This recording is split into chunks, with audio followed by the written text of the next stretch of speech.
On passe l'heure avec l'actrice et animatrice Marina Orsini. Si vous avez un mot, une question pour elle, écrivez-nous dans la messagerie 98985. Je vais vous lire tout au long de notre entretien. Bonjour Marina. Bonjour.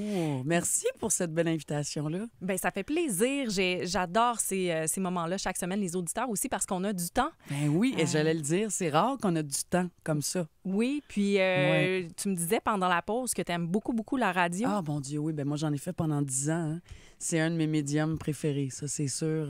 Pourquoi puis ça? chaque fois que j'ai la chance de le dire, je veux revenir à la radio. C'est clair que je vais me trouver un moyen de revenir à la radio parce que, en tout cas, je me le souhaite parce que c'est vraiment... Ben parce que c'est un milieu unique, c'est en direct, on est dans le monde, on est dans le quotidien de la vie.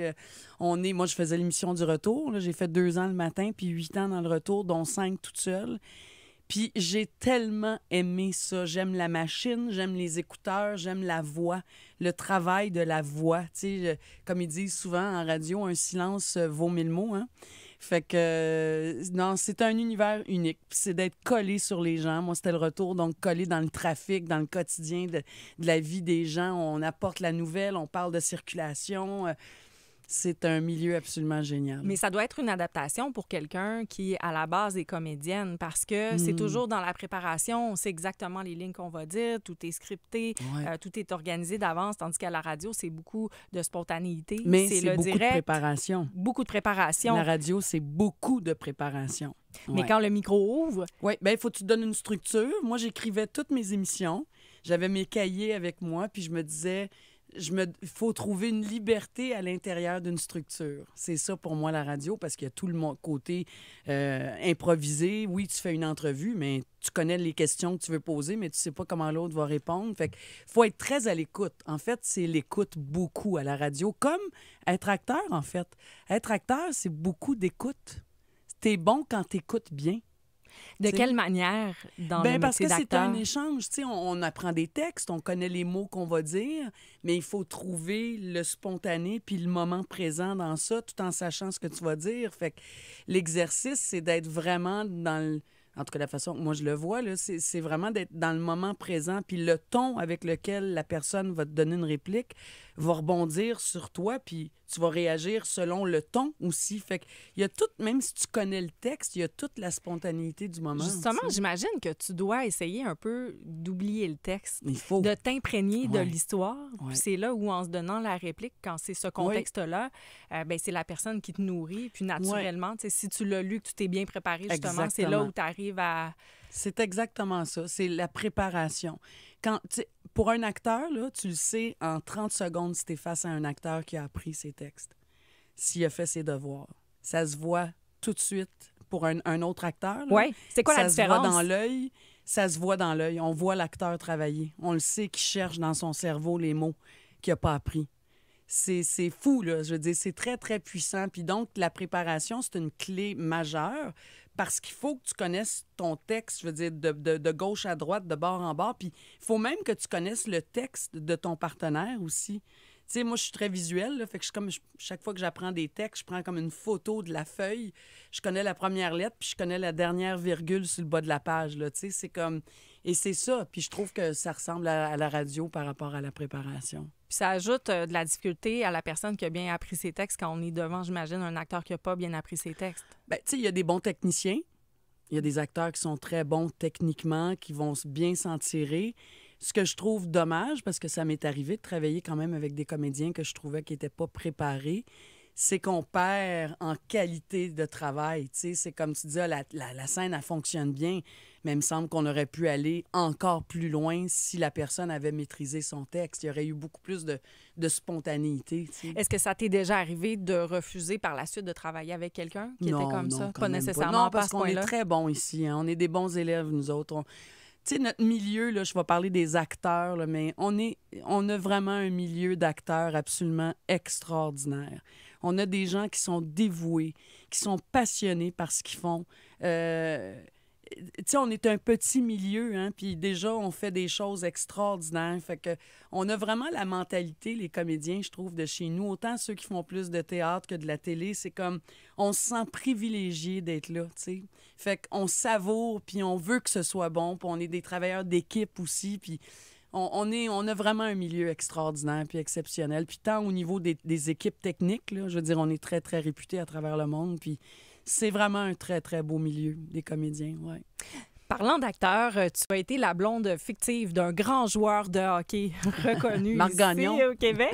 Comment tu prends la défaite du Canadien en série hier? Bien là, je suis pas ça beaucoup, mais c'est sûr que, tu sais, au fil des ans, là, c'est sûr que je suis fière de nos Canadiens. Puis quand j'ai la chance d'aller les voir, j'apprécie aussi. Là, j'aime beaucoup ça. Mais c'est clair que dans les années de lancer compte, on était pas mal plus collés là-dessus, je dirais. Tu t'intéressais au hockey à l'extérieur de la série? Ben oui, parce que veux pas, on tournait beaucoup, on tournait longtemps, on s'est retrouvés à Québec. Tu sais, nous, on a tous vécu la période de Québec-Montréal, là. Tu sais, les Nordiques, Montréal, c'était le Canadien. C'était, je pense, la période la plus incroyable au niveau du hockey, là, tu sais, entre Montréal et Québec. Et tu sais, nous, on était vraiment proches de tous ces gens-là. Là. On tournait au Colisée, fait qu'on croisait les joueurs autant des Nordiques que des Canadiens. C'était vraiment une période assez magique. Mais en mot de Cambronne, faut pas qu'ils lâchent, faut pas qu'ils... Là, ils sont encore... Non, c'est éliminé depuis hier. Fini, là, ils ont perdu hier. contre les Capitals de Washington. Fait qu'ils s'en vont jouer au golf. Oui, ils s'en vont jouer au golf. Mais on est super contents, vraiment fiers de ce qu'ils ont accompli, oui, parce qu'ils sont partis de très, très loin. L'équipe est partie de très, très loin. On se serait jamais imaginé qu'elle allait faire les séries. Puis il y avait cette espèce d'excitation jusqu'à la toute fin de la saison régulière, parce qu'on ne savait pas s'ils allaient aller en série. Ça, je me souviens. Donc déjà là, on a vécu quelque chose. C'est déjà une prolongation. Ben oui, déjà là, d'aller en série, c'était super. Bravo à l'équipe. Puis moi, je pense que nos analystes, du moins ici maison, là, Danny Dubé, Martin McGuire, voient un bel avenir pour l'équipe et plusieurs autres. Donc, ce sera à suivre. Mais je trouvais ça intéressant de te poser la question parce que pour avoir baigné dans cet univers-là, ce que tu dis, c'est pendant que tu incarnais Suzy dans Lancer compte, là, tu étais très connectée. Mais que quand ce projet-là s'est terminé, tu as repris ta vie puis tu n'as pas eu nécessairement la piqûre du hockey et de la grande passion à ce moment-là. Non, mais tu sais que ce projet-là a quand même duré sur une période de 30 ans. Là, fait qu'on est quand même resté branchés souvent et longtemps et énormément. Là. Quand je préparais l'entrevue, j'avais écrit ton titre, Marina Orsini. J'avais écrit comédienne, animatrice et chanteuse. Puis là, Isabelle Laure, à la recherche, a dit, en fait, elle ne se qualifie pas nécessairement de chanteuse. Non, je suis une actrice qui chante. Je suis une actrice qui peut chanter. Tu viens de sortir un album. Oui, en février dernier. Mais pour toi, c'est ça, c'est pas... Tu dis pas que tu es une chanteuse, une interprète. Non, je suis une comédienne qui peut chanter. Je suis une interprète qui peut aussi chanter. Pour moi, c'est ça, vraiment, parce qu'être une chanteuse, je veux dire, c'est un métier, c'est une vie, c'est... Tu sais, je pense à des amis comme Nloulouyou, je pense à Luce Dufault, je pense à Marie Denis, je pense à Marie-Carmen, à Joe Beaucamp. Je veux dire, c'est toutes des filles que j'ai connues dans les années 80, tu sais. C'est des carrières, c'est des vies, tu sais. Puis moi, ben j'arrive là, dans ma cinquantaine, tu sais, c'est un rêve que je réalise, puis qui vraiment me rend extrêmement heureuse, puis extrêmement fière d'avoir mené ce projet-là jusqu'au bout. Grâce à ma super amie Catherine Major qui m'a secondée dans tout ça puis qui m'a aidée finalement à porter tout ça. Mais, puis tu sais, oui, je prépare une tournée de spectacle à la fin de cette année et 2026. Mais, tu sais, chanter, c'est pas ma vie. Là, ça devient un chapitre de ma vie. T'sais. Est-ce que c'est un peu aussi un syndrome de l'imposteur? Oui, sûrement. C'est ça, hein? Ben oui, c'est sûr. C'est sûr, puis je pense que je vais garder ça. C'est pas comme si j'allais chanter pour les 30 prochaines années de ma vie, puis que tu arrives à apprivoiser ça. C'est un album, ça veut pas dire qu'il y en aura peut-être pas d'autres, mais tu sais, c'est pas toute ma vie. Comédienne, oui, je veux dire, ça a été ma vie dès l'âge de 17 ans, puis animatrice, ben je dirais depuis plus d'une décennie, là. T'sais. Mais on inverse la situation, là. Si une chanteuse de carrière, puis on l'a vu, c'est déjà arrivé, là, obtient un rôle dans une série, qu'elle est très, très bonne et tout ça, puis qu'elle disait, moi, j'ose pas me qualifier d'actrice parce qu'à la base, je suis chanteuse, qu'est-ce que tu lui dirais? Est-ce que tu lui dirais, non, tu peux dire que t'es actrice, tu fais du jeu? Je dirais, on verra. Si c'est juste un rôle dans une série, ben tu restes quand même une chanteuse qui a pu jouer. Eu un rôle. Tu sais, je veux dire, si cette personne-là se mettait à faire des albums, puis que là, tout à coup, on tasse tout, puis c'est vraiment ça qui prend toute la place. Moi, c'est pas le cas, puis ça sera pas le cas, puis c'est pas ça que je voudrais non plus.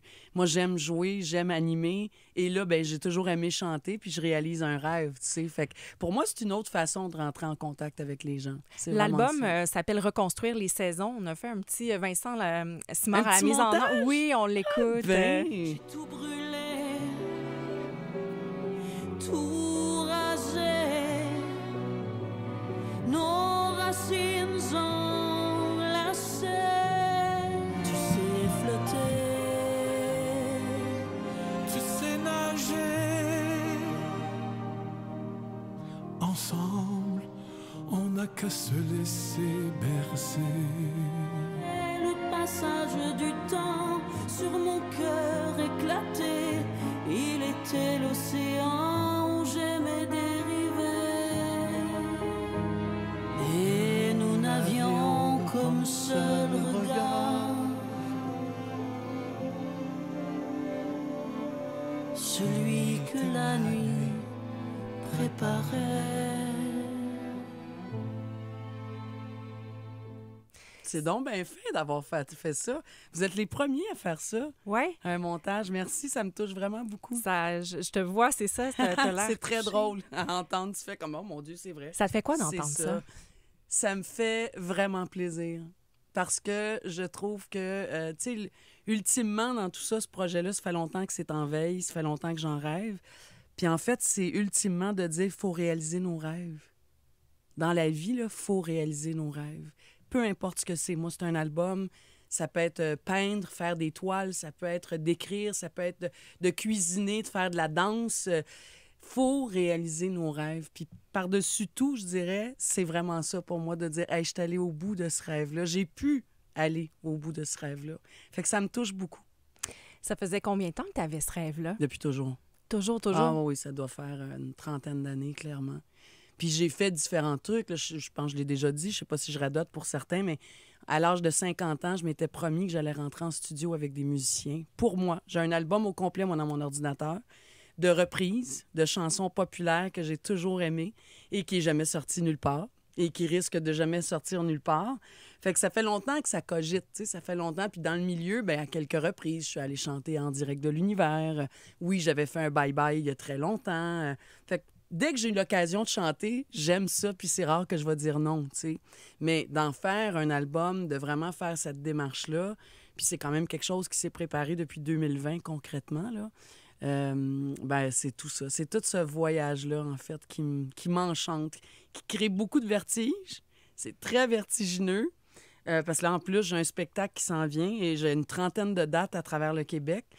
Fait que c'est très, très vertigineux. J'ai un grand, grand trac, mais en même temps, mon désir puis mon besoin de le faire est plus grand que la peur qui m'habite à quelque part.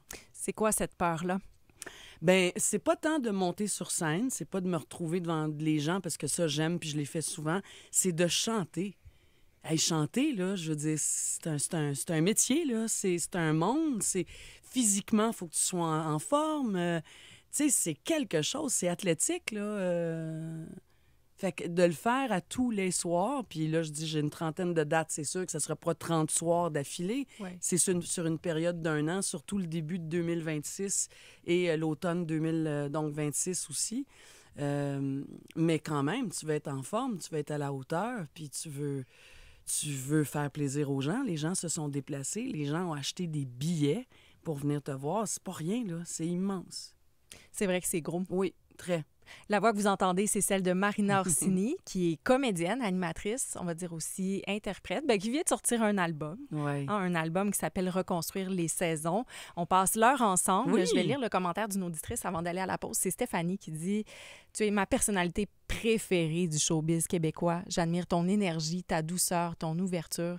J'ai 40 ans, tu as toujours été dans mon paysage. Je t'adore, une inspiration. » Merci, mon Dieu. Si vous avez un mot ou une question pour Marina, écrivez-nous dans la messagerie 98985. À tout de suite.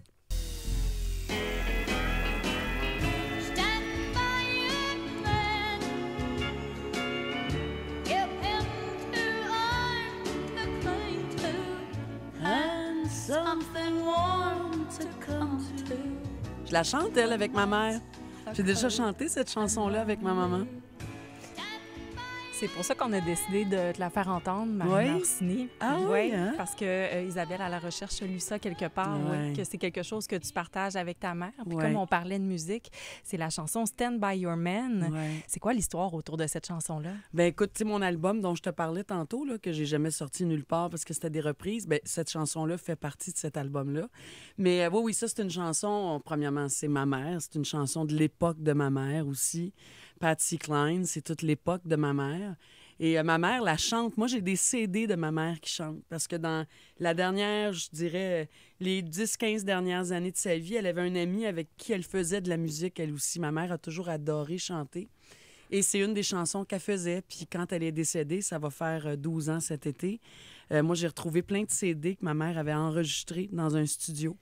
Et, que tu n'avais jamais entendu? Oui, je le savais, je l'avais vu. Ouais. Elle avait fait des sessions chez elle, tout ça.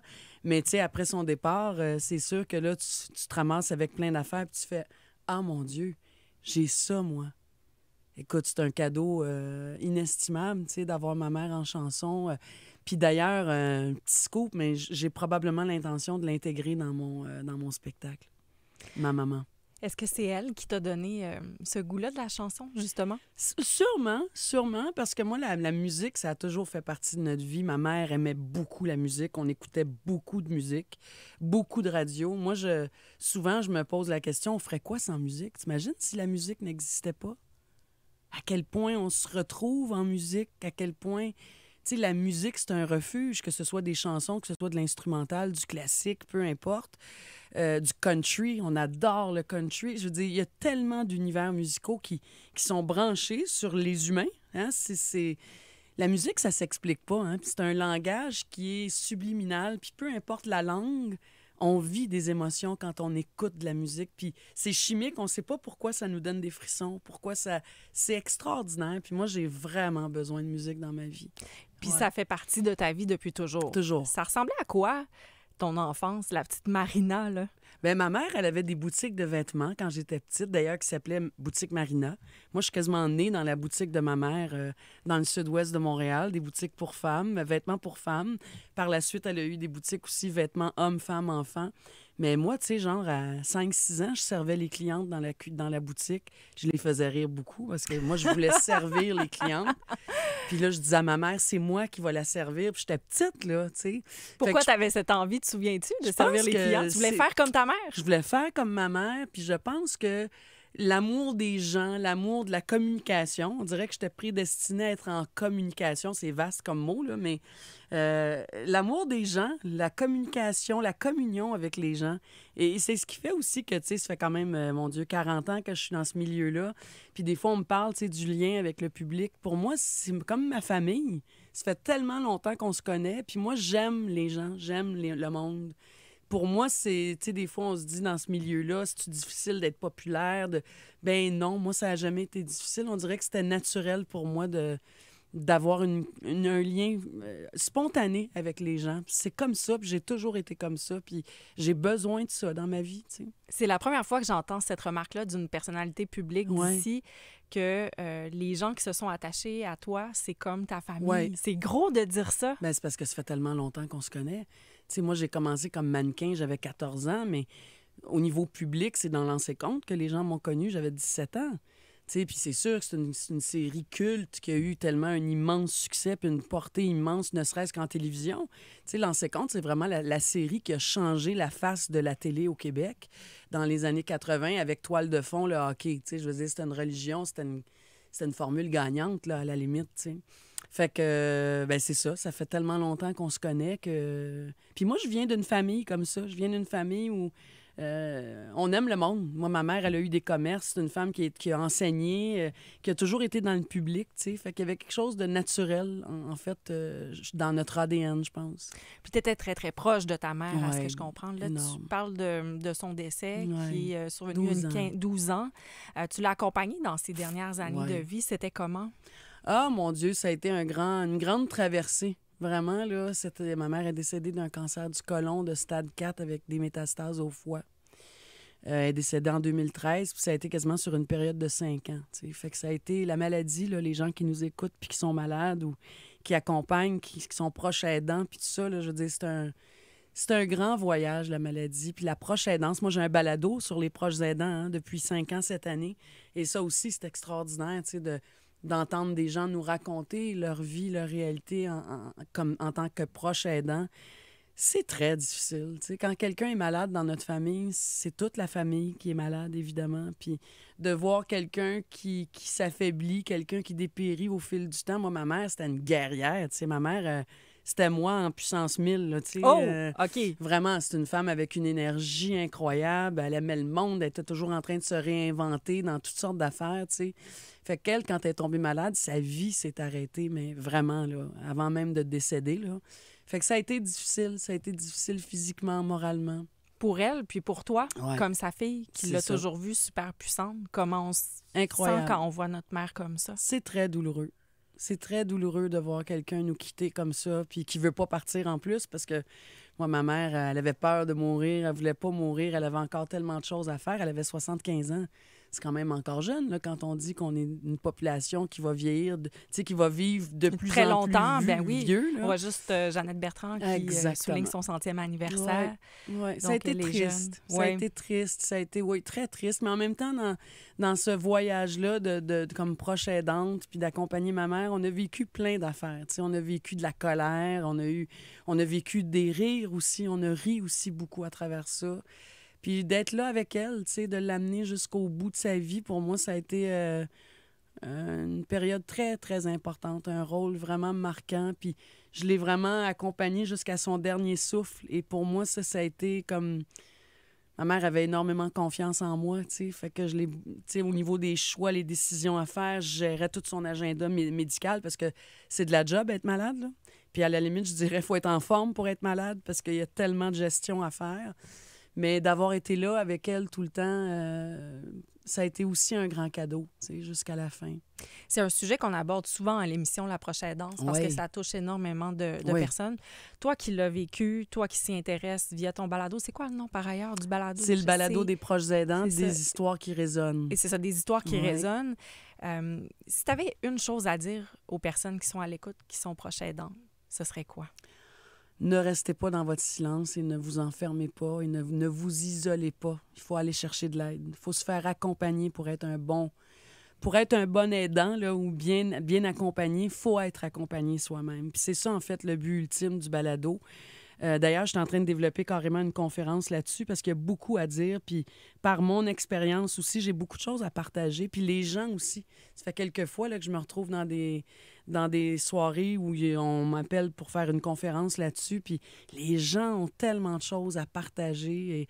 Et le but ultime, c'est de dire aux gens qu'il faut pas... Il y a beaucoup d'isolement, là. On s'isole beaucoup dans l'approche aidance parce que souvent, dans la maladie, les gens fuient aussi. Il y a un vide qui se fait autour de nous quand il y a quelqu'un de malade ou qu'on est malade dans notre vie. Il y en a qui restent, Dieu merci, mais les gens sont pas à l'aise avec ça. Les gens, puis quand, mettons, t'accompagnes ton mari qui est malade, ben tu veux montrer à tes enfants que tout va bien. Même des fois, là, quand tu as 60, 70 ans, ton mari est malade ou ta femme est malade, ben tu vas dire à tes enfants que tout va bien. Tu leur diras pas tout à tes enfants. Fait que c'est facile de s'isoler. Puis dans cet isolement-là, ben ça fait que très, très souvent, surtout chez les gens plus âgés, je dirais, souvent, c'est l'aidant qui va partir avant l'aider. Parce que c'est un rôle tellement immense à endosser d'être proche aidant. Puis, tu sais, avant, on disait souvent, t'es un aidant naturel. Je suis un aidant naturel. C'est pas naturel. Oui, c'est naturel d'aider, de vouloir accompagner ta mère, mais ton c'est conjoint. pas la même chose. Ben non, parce que t'es un peu médecin, t'es un peu infirmière, t'es diététicienne, t'es psychologue, t'es femme de ménage, t'es chauffeur, et on n'a pas toutes ces connaissances-là, surtout au niveau médical et tout ce que ça comporte, là, d'accompagner quelqu'un dans la maladie. Fait que, ultimement, c'est ça. C'est ne vous isolez pas. Allez moi, chercher j'ai l'image, ce qu'on te montre dans l'avion à chaque fois avant de Le décoller. Hein? Mets ton masque avant de mettre celui de la personne à côté de toi. Tu ne pourras pas aider personne si toi-même tu ne vas pas bien. Je lis quelques commentaires en lien avec ce sujet-là parce que les gens, ça interpelle beaucoup, je l'avais dit, là, que c'est très, très présent. Elle dit, il faut être en forme, en effet. J'ai accompagné ma femme pendant 10 ans. Elle est décédée à l'âge de 55 ans. Ça fait 9 mois et je commence tout juste à retrouver mon énergie. Ah, puis ça va être long, qui hein? partage ça va être long? Ah oui, Yves, ça va être long. Moi, ma mère, là, ça m'a pris, sincèrement, là, ça m'a pris 5 ans. Puis moi, j'avais mes tantes là, qui étaient proches de moi. Ma mère, elle a 3 sœurs que je salue tout le temps. Donc, j'étais pas seule. Mais tu sais, je travaillais, j'avais un jeune enfant, je m'occupais de ma mère, j'allais à ses traitements. Il fallait que je gère son agenda médical aussi parce qu'il y a beaucoup de suivi à faire.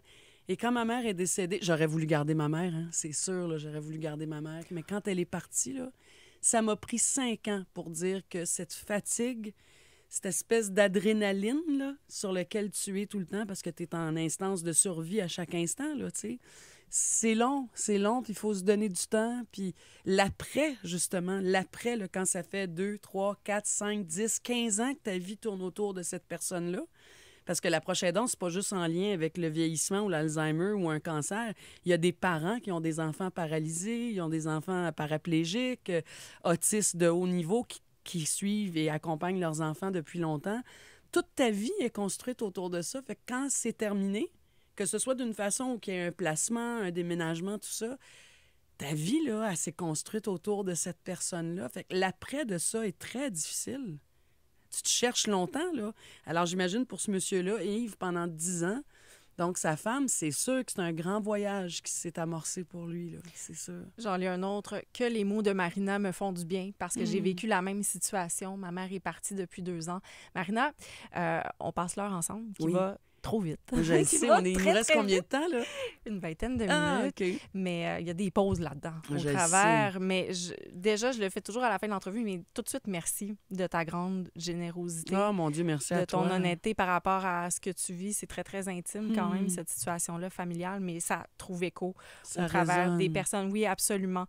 On s'arrête pour une pause, quelques minutes. On passe l'heure en compagnie de Marina Orsini, qui est actrice, comédienne. Et qui J'en profite, Marie-Ève, pour dire les gens qui nous écoutent, parce qu'on parle justement, là, on parle de proche aidance. J'avais mentionné l'Alzheimer. Oui. Monsieur Yves qui nous a écrit tout ça, là. Pour ceux qui sont proches aidants, là, je vous invite à aller voir le site l'appui.org. L'appui.org, c'est eux qui produisent mon balado, le balado des proches aidants. Oui. Et l'appui.org, là, l'appui, c'est comme la centrale de tous les services qui existent à travers le Québec. Fait que peu importe où vous vous trouvez, là, allez voir l'appui. Le balado, il est là, mais il y a plein de rubriques, de conseils, d'échanges. On peut appeler pour parler avec quelqu'un aussi. Il y a une oreille qui est là pour vous aider. C'est vraiment un lieu extraordinaire. Pour tous ceux qui vivent de la proche aidance dans votre vie, là, allez voir l'appui parce que c'est vraiment là que tout est ramassé là, je dirais, en fait, de services qui existent à travers le Québec. Bon, puis là, je le cherche là, sur mon ordinateur. C'est vraiment l'appui lappui.org. Oui. C'est bien de le mentionner. Exactement. Je pense que ça vaut la peine d'aller chercher les ressources nécessaires pour accompagner. Oui. Dans le contexte de mes longues entrevues, je discute toujours avec quelqu'un que vous avez côtoyé, une connaissance, quelqu'un de votre entourage. On va-tu parler à quelqu'un que je connais, là? Ben, ça se pourrait. OK. Ben, j'ai pas demandé à un passant ou... c'est quelqu'un que tu connais, Marina Orsini. Oui. C'est quelqu'un qui a commencé à te voir, à te côtoyer dans tes premiers moments d'actrice, alors que tu étais toute jeune. On l'écoute. Mais ce qui m'a toujours frappé chez Marina, c'est que moi, j'ai trouvé la première journée de tournage que j'ai eue avec elle. Elle était jeune, tu sais, puis elle avait pas fait d'école ou... mais elle était talentueuse. Je m'en rappelle très bien. J'avais dit à Jean-Claude Lord, suite après, que vraiment, vraiment, que ça allait vraiment se passer bien, que moi, je la trouvais très talentueuse. Et l'avenir, la suite a prouvé ça. Tu sais, elle a fait des rôles extraordinaires. Et puis, c'est quelqu'un que j'apprécie beaucoup. D'abord, c'est quelqu'un qui est toujours bien préparé. Même à ses débuts, même si elle n'avait pas d'expérience beaucoup, on voyait très bien que le talent était là. Puis c'est une fille qui est fonceuse, c'est une fille qui a du caractère. Puis alors, j'aime beaucoup Marina. J'ai que des bons souvenirs avec elle. On peut pas dire qu'on est proche, parce que, bon, quand on a commencé à travailler ensemble, moi, j'avais presque 40 ans, puis elle avait 17, 18. Les gens nous demandaient comment ça se fait que vous n'êtes pas ensemble, comment ça se fait que vous ne sortez pas ensemble. Écoute, les gens m'arrêtaient sur la rue pour que je leur dise sacrément Suzy. Ah ben oui. Peux-tu me le dire? Qu'il me disait. Il m'arrêtait sur le trottoir. Mais on est des bons collègues de travail. J'ai beaucoup d'affection pour elle. Quand il disait on est des bons collègues de travail, c'était pour dire c'est jamais rien passé entre nous. Puis je vous le confirme, il s'est jamais rien passé. Mais c'est vrai que Marc Messier, oui. Il était très intimidé par le fait que j'avais comme 17 ans, puis lui, il en avait quasiment... Je pense qu'il avait comme 35 à ce moment-là. Puis tu sais, on était des amoureux, là. On avait des scènes où il fallait qu'on s'embrasse, puis il y avait de l'intimité. Puis... Mais il a toujours été d'une élégance, Marc, d'une gentillesse, d'une discrétion. Puis Oui, disons, c'est vrai qu'on se côtoie pas dans le quotidien. On a eu des périodes où on allait des fois manger ensemble. Mais oui, c'est quelqu'un qui va toujours rester bien spécial dans mon cœur. Puis c'est drôle parce que lui, il se faisait demander comment ça, vous êtes pas ensemble. Comme moi, je me suis souvent fait demander avec Roy Dupuis, tu sais, Émilie dans Les Filles de Caleb, on s'est souvent fait demander ça, tu sais. Mais non, on est des acteurs, puis c'est notre métier, puis c'est notre travail de faire ça, tu sais. Ah oui, et qu'est-ce que tu te souviens de cette époque-là, justement, Émilie Bordelot, l'amour et tout? Ben ça a été, je veux dire, ça a été une période extraordinaire. Le succès des Filles de Caleb, ça a été magistral. Puis tu sais, j'aime bien le dire, puis je suis fière de dire ça, mais c'est une série qui s'est vendue dans une trentaine de pays à travers le monde. Tu sais, moi, j'ai encore des gens en France qui m'écrivent, qui ont suivi. En France, ça s'intitulait Émilie, la passion d'une vie. C'était ça le titre des Filles de Caleb en France, tu sais. Fait que, non, mais ça, c'est une série dont je suis extrêmement fière, puis qui continue, les gens continuent de regarder la série. C'est une série qui vieillit bien aussi. Tu sais, des fois, techniquement, ça vieillit mal à l'image, là, à l'écran, mais pas du tout. Tu sais, Les Filles de Caleb, on pourrait quasiment penser que ça fait pas si longtemps que ça qu'on l'a tourné. Moi, je l'ai visionné au grand complet il y a quelques années, puis on embarque série. Dedans comme à l'époque, j'ai l'impression. On a fait sortir le thème musical. Ah, mon Dieu, oui! La musique de Richard Grégoire.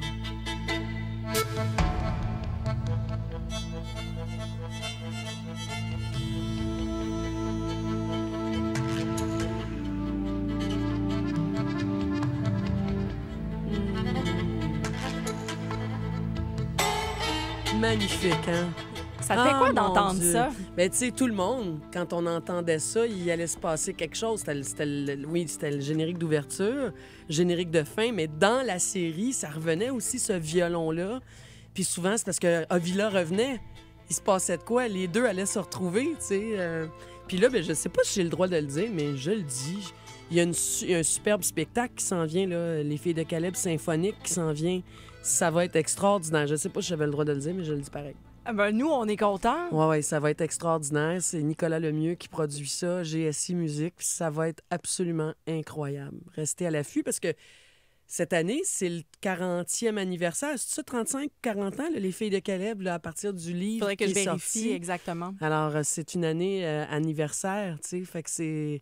Non, mais ça, c'est sûr que c'est une série qui va traverser l'histoire, tu sais, qui va rester dans les annales du Québec, de l'histoire du Québec, c'est sûr. Puis de dire, tu sais, justement, revenir à la musique, d'entendre ces notes-là, puis de tout de suite l'associer à une histoire. C'est fort, hein? C'est très, très, très c'est fort. C'est très fort. C'est très, très fort. J'essaie de penser, j'aurais dû y penser avant, mais tu sais, une série ou un film, là, qui, dès la première note de musique, tu fais, on le sait, c'est quoi? C'est quand même rare, tu sais. Richard Grégoire, il avait fait un travail extraordinaire. C'est ça, il y a toute la production, mais il y a aussi le fait que, ben, tu y as participé. C'est aussi grâce à toi. D'ailleurs, je lis le commentaire de Manon Lacroix de Cowansville, qui nous a écrit, elle dit « J'adore Marina pour tout ce qu'elle fait. Ma bru s'appelle Émilie. Je l'appelle ma belle brume à cause d'elle. Ben oui. Bon parcours, Marina. Je t'aime. Merci. Beaucoup d'amour pour toi. Marina Orsini, on s'en va à une pause au retour. Encore? Là, il nous reste quasiment plus de temps, là. Il nous en reste un peu, quelques minutes. C'est le moment d'écrire. Si dans la messagerie, vous avez des messages pour Marina, je vais vous lire au retour de la pause. À tout de suite. On termine l'émission en compagnie de Marina Orsini, qui a généreusement accepté de nous accorder la longue entrevue de la semaine. Merci encore, Marina, d'avoir été avec nous. Merci de l'invitation. C'est un réel plaisir. Oui, bien, c'est partagé avec moi et nos auditeurs parce que je vais lire des commentaires. Il y en a beaucoup, beaucoup en réaction. Là. Quelle belle entrevue. Un mot me vient en tête quand je la vois. Cette femme est, puis là, c'est écrit en majuscule, vraie. Je l'ai adoptée dans tous ses projets, mais particulièrement, elle est touchante dans le rôle d'Anémone dans la série Une autre histoire, qui est une série que moi aussi, j'ai beaucoup, beaucoup appréciée. Je l'ai regardée au grand complet. Elle dit elle était époustouflante dans ce rôle et cette série que je suivais avec assiduité. On fait tellement de la bonne télé au Québec, on a tellement de bons acteurs. Marina Orsini en fait partie. Merci beaucoup. J'en lis d'autres, OK? Parce qu'il y en a beaucoup. Quelqu'un qui revient sur son expérience de proche aidant, qu'il a été avec sa mère, qui ajoute, elle est décédée, elle avait presque 102 ans. Et je peux vous confirmer qu'à n'importe quel âge, quand on perd un parent dans une situation comme ça, c'est toujours difficile. Moi, ça fait 6 mois que ma mère est partie. Je suis contente de savoir que c'est normal la manière dont je me sens. Ben oui. T'as permis à cette personne-là, Marina, mon Dieu, oui. de dire c'est normal de sentir comme ça. Puis elle ajoute, ma fille a été nommée Marina. en lien avec Marina Orsini. Mon Dieu! Émilie, je l'avais entendu souvent. Il y a eu bien des Émilie après les filles de Caleb. Marina, c'est plus rare. Est-ce que c'est la première fois? Bien, une des premières, je dirais, oui. C'est rare, très rare. Merci. Un autre, Émilie Bordelot, a été la maman de ma fille pendant 7 jours lors du tournage des filles de Caleb. Un des bébés qui est venu tourner avec nous autres, sûrement. Elle dit elle en a pris soin comme sa propre fille, très maternelle, très protectrice. Elle possède de grandes qualités humaines. Merci encore. Elle dit Rose, 2 ans, n'a pas de souvenirs, mais regarde encore la série à tous les ans. Souvenir. Ah, c'est ça, c'est Rose, elle avait 2 ans. Mon Dieu, ben je sais c'est qui. Oui. Tu sais c'est qui? Oui, une petite blonde, belle boulette d'amour. Là. On en a eu des enfants sur notre plateau, nous autres. Oui. Ben oui, écoute, il y a eu tellement d'enfants qui ont transité au fil des semaines et des mois de tournage. Là, ouais. Un autre, la série Les filles de Caleb a formé qui je suis. Enseignante, humaniste, féministe, passionnée. Merci, Marina, d'avoir inspiré la petite fille que j'étais et la femme forte et humaine que je suis devenue. C'est Marie-Claude. Merci, c'est très émouvant tout ça. Qui écrit ça. Un autre, je vais arrêter après, promis, OK? J'ai une fille qui se nomme Émilie. Ça, c'est le cas en l'honneur de cette série que j'ai écoutée, que je réécoute. Aujourd'hui, comble du hasard, ma grande est enseignante. Donc, sa fille qu'elle a nommée Émilie, en l'honneur d'Émilie Bordelot, est devenue prof. Ça a été marquant pour tellement de gens, puis surtout parce que c'est l'histoire du Québec. Tu sais, puis imagine, il y a 30 ans, ben, le Québec était encore plus jeune. Fait que, tu sais, de raconter notre histoire, de mettre ça en image. Oui, on avait eu les belles histoires des pays d'en haut. Il y en a eu quand même des séries d'époque, mais dans le Québec moderne, je dirais, les filles de Caleb, c'était vraiment ça. C'était de raconter l'histoire de nos mères, nos grands-mères, nos arrière-grands-mères. Puis comment le Québec s'est bâti. Et les grosses familles là, de 12, 15, 18, 20 enfants. T'imagines 20 ans de ta vie enceinte? Moi, ce que je pense, c'est qu'il y a beaucoup de personnes qui vont retourner vers la série après t'avoir entendu aujourd'hui. Est-ce qu'elle est toujours disponible sur Netflix? Je ne sais pas, mais je pense qu'elle l'est encore sur tout.tv. Sur tout.tv. De toute façon, c'est bien mieux d'aller sur tout.tv de toute manière avant tout. Un autre commentaire, il y a une question aussi. Bravo pour cette belle entrevue. Les auditeurs ont adoré. Et la question est la suivante. Est-ce que, Marina Orsini, tu penses chanter un jour avec ton fils Thomas? Ah, sûrement. Mon fils, c'est un artiste aussi. Thomas, c'est un interprète, mais c'est un auteur, compositeur-interprète qui travaille présentement sur son premier album. Fait que oui, c'est clair qu'on va faire quelque chose. On s'est déjà retrouvés sur scène dans des soirées bénéfices à chanter ensemble. Mais oui, c'est clair qu'on va faire un projet. Il n'est pas sur l'album, il sera pas dans mon spectacle, mais c'est clair qu'on va faire quelque chose ensemble. C'est trop... c'est trop unique, puis c'est précieux, puis on a cette chance-là, fait que c'est clair que ça va arriver. Qu'est-ce qu'on te souhaite pour l'avenir, Marina? Ah, de la santé. Continuer d'explorer, continuer de se donner des vertiges, de se mettre en danger, d'être curieux, d'essayer des affaires.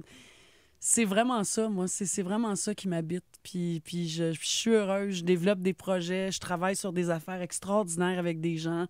Puis c'est de rester inspiré, puis de rester connecté, puis rester dans la joie. C'est ça, je dirais. La joie. Moi, c'est ce que je cherche dans ma vie. La douceur, la joie, profiter de cette vie-là. Je me considère extrêmement privilégiée, puis continuer d'être en lien avec les gens, c'est vraiment ça. Puis professionnellement parlant, un micro à la radio? Ou Ah, ça, j'aimerais beaucoup ça. Ouais, ça, c'est sûr que la radio, là, je ferais une place pour la radio dans ma vie parce que... Et plus ça avance, plus j'ai le goût de faire ça. Fait que des fois, je me dis, peut-être qu'éventuellement, je vais aller habiter dans ma maison en Estrie. Peut-être que je ferai de la radio en Estrie. Il y a plein de possibilités. Fait que je suis très ouverte à ça, mais t'es fine de pouvoir me permettre de le répéter. Ben oui! C'est sûr. Quel genre d'émission tu ferais là, si tu avais carte blanche? Un peu ce que j'ai fait. Moi, j'étais à la radio musicale. Fait que c'est clair que la musique, ça fait partie de ma vie. J'adorais cette partie de mon émission où j'avais justement des invités, surtout musicaux. Beaucoup d'artistes sont passés dans mon studio avec leurs nouveaux albums en performance, mais les rencontres, hein, c'est ce que t'aimes toi aussi, je pense, de ton émission. Là, on en parlait tantôt. Là. Les rencontres, puis découvrir les gens, découvrir leur parcours, leur philosophie de vie, qu'est-ce qui les allume, comment ils la vivent, leur vie, c'est ce qu'on aime. Si je te disais, là, demain, tu peux recevoir n'importe quelle personne en rencontre, là. N'importe qui, Dieu. Ce serait qui? Quelle question! Il y a tellement de monde. Bien, je la connais personnellement, puis c'est une femme que j'adore, puis on l'a vue dernièrement, dans la dernière année, parce qu'on a fêté ses 100 ans, mais m'asseoir avec Jeannette. Oui, m'asseoir longuement avec Jeannette. C'est une femme que j'aime d'amour. Jeannette Bertrand. Ben oui, bien sûr, Oui. mais je te la souhaite, cette Merci. rencontre-là avec elle. Je pense que c'est très, très réalisable. Ben, je pense qu'il y a bien du monde qui rêverait de faire ça. Marina Orsini, merci encore d'être venue nous visiter aujourd'hui. Si vous n'avez pas entendu toute l'entrevue, vous pouvez la rattraper sur le site Cogeco Média ou l'application Cogeco Média. Merci à vous. On se retrouve demain.